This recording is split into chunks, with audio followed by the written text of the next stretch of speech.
बताऊंगा मुझे, I hope सारे जम्मू से हैं राइट यहाँ पर।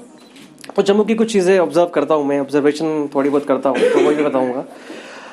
जम्मू में मैं बहुत जगह घूमा हूँ इंडिया में। जम्मू अलग ही है। जम्मू एक अलग पैरेलल यूनिवर्स में जी रहा है जहाँ पे हर चीज़ें अलग हैं। अगर शुरुआत करें तो हम जम्मू के मेट्रो से स्टार्ट करेंगे। तो यहाँ के जो कंडक्टर होते हैं ना भाई साहब, ये लड़के और लड़कियों में भेदभाव करते हैं सबसे ज़्यादा। ये मैंने खुद अपनी आंखों के सामने देखा है। मैं जीवल में खड़ा था परेड के लिए, मुझे मेट्रो पकड़नी थी। मेरे साथ में लड़की है और मैं साथ में खड़ा हूँ। तो मुझे बोल रहा है बंदा, परेड परेड परेड, आना आना आना भैया। और उसी को लड़की को बोल रहा है, परेड परेड परेड मैडम, आना मैडम जी। मैं बता रहा हूँ सॉन्ग्स लगाने में बहुत भेदभाव करते हैं सब। जब हम आते हैं, नसीब साडे लिखे रब ने,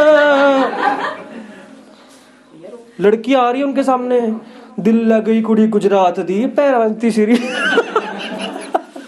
डोंट माइंड गाइस, हाँ मैं डोगरी में करने वाला था, बट लुकिंग एट की सब हिंदी वाले भी हैं तो थोड़ी बहुत छोटी छोटी गालियाँ चलेंगी, बट इट्स ओके। हाँ कुछ दिक्कत हो तो बता सकते हो बीच में उठ के। खाली ये भी नहीं, अगर कोई अखनूर जगह का नाम जानता है तो आप देखना, देखो कंडक्टर्स में भी फ़र्क होता है, इनकी भी अलग अलग डिफ्रेंसिएशन होती है। देखो अगर कोई चंडीगढ़ का बंदा होगा, आपको ज़बरदस्ती फोर्स नहीं करेगा चढ़ने के लिए, उसको पता जगह दूर है। लेकिन कल मेरे साथ ऐसा भी हो गया। एक कंडक्टर मुझे मिला, उसका कॉन्फिडेंस इतना ज़्यादा है। मैं अपने बाइक को चलाने गया था बस स्टैंड से, तो बोला, हाँ जी चंडीगढ़ चंडीगढ़। मैं बोला, भाई हाथ कहाँ है तेरा, हाथ कहाँ है, हाथ तो छोड़ दे। उसके बाद बोला, चंडीगढ़ चलोगे। मैं बोला, चंडीगढ़ क्या करने जाऊँगा भाई, जम्मू में घर है मेरा। बोला, चलो तो मैं चूड़ा कराई करने एक। इतना कॉन्फिडेंस भाई साहब। और अगर आप अखनूर जा रहे हो तो भाई साहब वो आपको उठा के चढ़ा देंगे ऊपर, पूछेंगे भी नहीं आप कहाँ जा रहे हो, बिल्कुल। और ये तो हो गई सिर्फ ड्राइवर कंडक्टर की बातें। उसके अलावा जम्मू के पेरेंट्स भी काफ़ी फेमस हैं उनकी अपनी अतरंगी चीज़ों के लिए। मैं तो खासकर, आज भी मैं घर से ये स्टैंड अप के लिए आया हूँ फर्स्ट टाइम। मुझे उन्होंने ये नहीं बोला कि अच्छा करके आना, नाक मत कटवाना। भाई साहब इतना नेगेटिव कौन होता है, मेरे अपने ही मुझे काट रहे हैं, मुझे कौन सपोर्ट करेगा। भाई साहब बहुत परेशान हूँ मैं। ऐसे बोलते थे वो, बेटा कोई पसंद आएगी लड़की मुझे बता दियो, मैं तेरी माँ हूँ, मैं तेरी शादी कर पाऊँगी। फाइनली यार उठते बैठते मैंने कैसे भी करके हाथ पैर जोड़ के किसी को मना लिया। मैंने उसको बोला, मम्मी यार मेरे को एक लड़की पसंद आ गई है, बस अब देख लो और शादी के लिए हाँ बोल दो उसके। तो हमारी मर्जी के बिना तू कौन होता है लड़की डिसाइड करने वाला। व्हाट द फक यार, मेरे को रहना है उसके साथ, तुम्हें रहना है उसके साथ यार, इतना इतना ज़्यादा।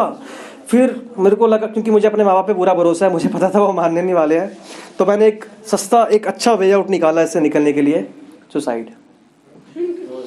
फिर मैं तवी ब्रिज पे गया,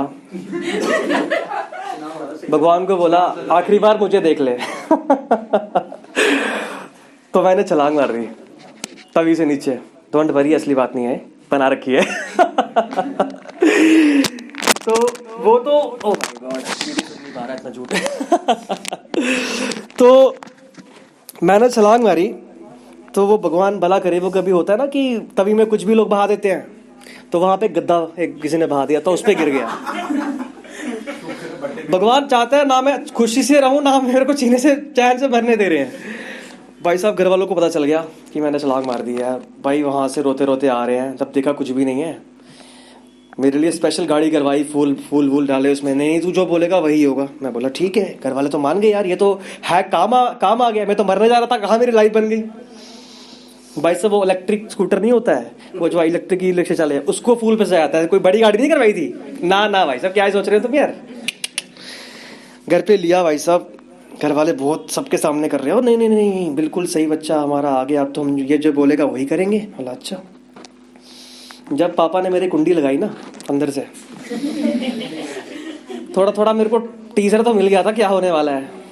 भाई साहब वहाँ तवी में गिरने के बाद कुछ टूटा नहीं था, लेकिन घर आने के बाद बहुत कुछ टूट गया था। भाई साहब उस टाइम तो मैं एडमिट नहीं हुआ था, लेकिन उसके बाद हो गया।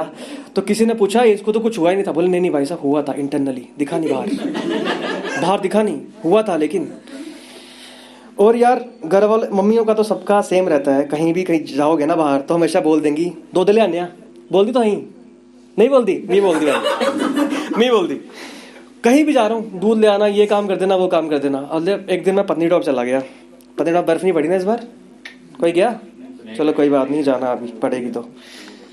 मुझे भी बता देना, ठीक है। तो पत्नीटॉप गया मैं, तो मम्मी बोलती कहाँ गया, झूठ बोल के गया था। मैं तो बोल रहा था मैं जीवल तक जा रहा हूँ, क्योंकि घर वालों को अगर आप बोलोगे जीवल से आगे जा रहा हूँ तो उनके लिए वो हो गया फॉरेन कंट्री, नहीं जाने देंगे भाई, अलाउड नहीं है, दूसरी स्टेट हो गई वो वहाँ नहीं जाने देंगे बिल्कुल भी आपको। तो मैं झूठ बोल के चला गया, मैं बोला पत्नीटॉप जा रहा हूँ मैं। अब उनको नहीं पता था क्योंकि कभी गए नहीं है वो, उनको पता नहीं कितना दूर है। बोली 2 घंटे से वापस आया। 2 मिनट से पत्नीटॉप से कैसे वापस आऊँ? अब कौन बताए उनको, मोदी साहब ने वहाँ एयरपोर्ट नहीं बनाया, क्या कैसे आऊँ वापस बताओ मैं। चलो अब कैसे वैसे मैं आ गया। बोले दूध ले आई हो, रात को 12 बज रहे हैं भाई साहब, दूध कहाँ से लाऊं? मज कौन सी चौंक बैठ के 12 बजे, ये बताओ मुझे पहले। उसके बाद भाई साहब एक बार मुझे किसी ने किडनैप कर लिया, बहुत खतरनाक भाई साहब, सीरियस हो जाओ, हंसने की बात नहीं है। किडनैप कर लिया, ओ कुछ सीरियस बात सुन, बात सीरियस बात बिल्कुल। किडनैप कर लिया तो किडनैपर ने डिमांड करी, मम्मी को फ़ोन करा कि आपका बेटा हमारे कब्जे में है। मम्मी वाली मैं क्या करूं? बहन तो टेंशन ही नहीं है, बताओ यार मेरी। उस दिन मेरे को वैसे फील हुआ कि इन्होंने सच में जो कचरे से उठाया रखा है। पहले शक था, उस दिन यकीन हो गया। फिर बोले 2 लाख रुपए दे देना, हम तुम्हारे बच्चे को उड़ा देंगे। बोली उड़ा दे, हमारे हाथ से तो पहले ही निकल गया ना भाई यार, ये क्या कर रहे हैं। फिर बोले तू इसका 2 लाख मांग रहा है, 2000 में बात निपटानी है। मम्मियों को आदत है बार्गेनिंग करने की हर जगह। भाई साहब मैं तो इतना परेशान हूँ अपनी मम्मी से, अगर वो कहीं जाते हैं ना, मतलब कुछ खरीदने के लिए, बंदा बोलेगा 500, मम्मी बोलेगी 100 रुपया, और मैं वो छुपाता हूँ साइड पे ऐसे करके। क्या करूँ भाई साहब, जिंदगी भगवान ने करा ही ऐसा, लड़कों को बनाया ऐसा, क्या करे। फिर वो बोला कि 2000 लगेंगे। मम्मी बोलती एक काम कर, 3000 मुझे दे, बच्चा ही रख ले हमारा। किडनैपर का बोलता है यार ये तेरी माँ। उस बंदे ने, तुम भाई साहब बिलीव नहीं करोगे, उस बंदे ने मेरे को 5000 रुपये दे के भेजा है। बोला भाई तेरी हालत तो मुझसे भी खराब है। बताओ यार, ये तो हालत है। और अगर आप देखो ना कि जैसे जम्मू की गालियाँ बड़ी वैसे फेमस है, जिनकी कोई सेंस नहीं है, कोई सेंस नहीं है। डू यू एवर हर्ड सौरीदा? What that means? मतलब आप सौरी की साइड से, मतलब जहाँ पे आपके इन लॉज रहते हैं उस साइड से हो। सौरीदा कोई गाली नहीं है। मावदी सीरी माँ का सर, कोई गाली नहीं है। माता चुंडा माँ का सर, फिर से बाल, कोई गाली नहीं है। मैं गुड़गांव गया, मैंने वहाँ जाके स्ट्रैटेजी अपनाई। मैं बोला यार इनको तो गाली समझ में नहीं आ रही है। एक बंदे को बोल दिया, वो हंसने लग पड़ा। मैं बोला यार इसको, ये तो कॉमेडी की तरह ले रहा है। भाई साहब मैंने 10 किलो की गालियाँ दी उनको, अच्छी खासी।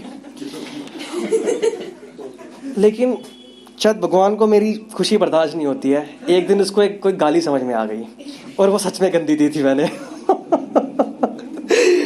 भाई साहब मुझे अगले दिन शाम को फ़ोन करते हैं, बोलते सुमित तू कहाँ है? मैं बोला भाई साहब मैं भी घर पे हूँ। कल सुबह का तू ब्रेकफास्ट मेरे साथ करेगा। मैं बोला भाई इसको क्या हो गया, ब्रेकफास्ट मुझे क्यों करा रहा है साथ में? आपको पता होगा हरियाणा के लोग ना ज़्यादा हट्टे कट्टे रहते हैं, ज़्यादा रेस्टलेस रहते हैं वहाँ पे। उन्होंने भी सेम जब कुंडी बंद करी, मुझे समझ गया भाई साहब मार ही खाता हूँ हर जगह जाके। मार ही खाता हूँ मैं। और जम्मू एक ऐसी जगह है ना जहाँ पर लड़ाइयाँ इस बात पे नहीं होती। यहाँ के जो एक्सीडेंट्स होते हैं ना, एक्सीडेंट्स बहुत अजीब तरीके के होते हैं। यहाँ लड़ाइयाँ जो होती है ना बहुत अलग रीज़न से होती हैं। जैसे मैं एक एग्जांपल देता हूँ आपको। यहाँ पे जब एक्सीडेंट होता है ना, वो तब लड़ाई नहीं होती, तब तो सीधा इंश्योरेंस होता है, तब लड़ाई नहीं होती। यहाँ पे लड़ाई इस बात पे होती है कि अगर तेरी गाड़ी लग जाती तो, पे लगी तो नहीं ना। अभी कल की बात है, मैं जीवल क्वालिटी के बाहर खड़ा था मैं, तो अभी बहुत भीड़ थी, अंकल ने गाड़ी लगा रखी थी, पास से निकल गई और आगे मैं सब्जी लेने चला गया। एक अंकल आया बाहर निकल के, ऐसे खड़ा है मेरी गाड़ी के सामने, ऐसे ला तू बाहर आ। मैं गया बाहर, भाई साहब उसने मुझे यहाँ से पकड़ लिया, मेरे मुंह में आ गए फेफड़े। भाई साहब क्या हो गया, फेफड़े मुंह में आ गए। बोला गाड़ी लग जाती तो? मैंने बोला अंकल लग जाती तो फिर सोचते, अभी तो कुछ नहीं लगी क्या? बोला नहीं। बोला इंश्योरेंस है? हाँ है। बोला वापिस जाओ। भाई साहब कुछ बहाना चाहिए कुछ भी करने का। ये ऐसी जगह है ना जहाँ पे लोग खाली रोड पे गिर जाते हैं भाई साहब। ऐसे अलग ही नशे कर रहे हैं भाई जम्मू वाले, कुछ समझ ही नहीं आ रहा मेरे को। और सबसे बेस्ट चीज़ जम्मू की मुझे यही लगती है कि यार, जैसे मैं बहुत जगह रहा हूँ, इंजीनियर साहब आपको पता होगा बाहर से हैं, जैसी ह्यूमैनिटी, जैसे लोगों एक दूसरे को टाइम देते हैं, वैसा कहीं भी नहीं होता है वैसे तो, अगर मैं आपको बताऊँ तो उसके अलावा एक चीज़ और फेमस है हमारे जम्मू की, वो है नाम। कोई काला है कालू, किसी की आगे बिल्ली है बिल्लू। एक बंदा आया, मैं उसको पूछा तेरा नाम क्या है? बोला मेरा नाम बिल्लू है। मेरा तेरा नाम बिल्लू नहीं होना चाहिए था। बोला क्या? तेरा नाम काला बिल्लू होना चाहिए था। बोला ऐसा क्यों? मैं बोला जहां तक मैंने आज तक सुना है लॉजिक क्या होता है, उस हिसाब से उस लॉजिक के अकॉर्डिंग तेरा नाम मैंने कैलकुलेट करा फॉर्मूले में डाल के, तेरा नाम वही निकल रहा भाई साहब, काला बिल्लू। अब सोचो मेरा ना घर का नाम भी मुन्ना है, कोई नहीं बोलेगा, शट अप गाइस, चुप, कोई नहीं बोलेगा। तो अभी सोचो मेरा बच्चा 25 साल का हो गया, किसी ने मेरे बच्चे को बोला तेरा बाप है ना जो मुन्ना, उसको बुलाइयो, वो भी आगे कह रहे आपका नाम मुन्ना है। That's all guys, thank you, my name is Savita, thank you.